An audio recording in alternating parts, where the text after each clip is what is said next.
मैं अभी आदरणीय दीदी से मिल करके आया हूँ। अभिषेक जी मेरे साथ हैं। हमें याद है जिस समय निष्पक्ष चुनाव हुआ, दीदी यहाँ की मुख्यमंत्री बनी और आज हम लोगों को सबको मिलकर के जो इलेक्शन में बेईमानी हुई है उसके लिए खड़ा होना पड़ेगा। ईमानदारी से इलेक्शन जब हुआ, इलेक्शन कमीशन ने जब इलेक्शन कराया तो वो जीती। और इस बार जो मल्टी लेयर माफियागिरी हुई है इलेक्शन में, कोई कभी सोच नहीं सकता था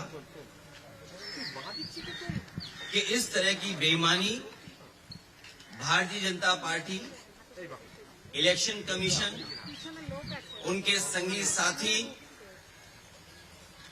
खुफिया लोग, अंडरग्राउंड लोग मिलकर के इस तरह का चुनाव करेंगे। अभी तक तो हम ये सुनते थे कि जो आज बंगाल करता है वो देश कल करता है, लेकिन बीजेपी ने जो उत्तर प्रदेश में किया बेईमानी,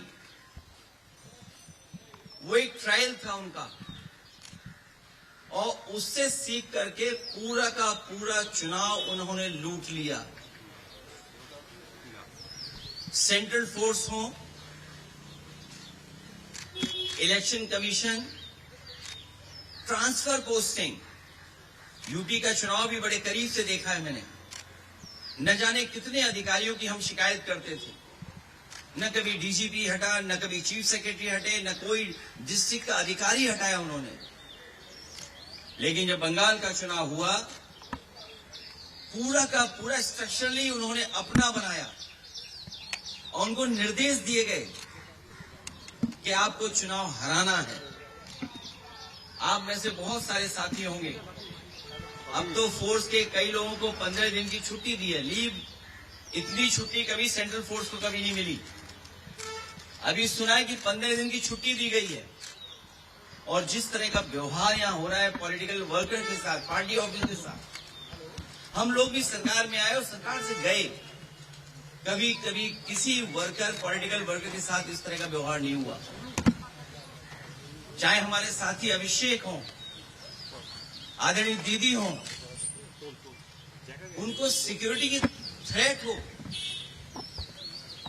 जिन्होंने इतनी सेवा की हो लोगों की, आखिरकार किसकी ताकत की वजह से ही कर रहे हैं। और मैं तो वो तस्वीरें दिखाना चाहता हूं जो कभी यूपी में तस्वीरें बनी थी इलेक्शन में।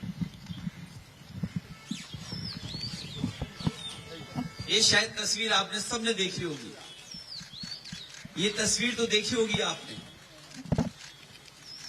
इससे ज्यादा भयानक काम यहां हुआ है। अगर बुलेट्स के डरा करके वोट डाला जाएगा तो कौन जीतेगा?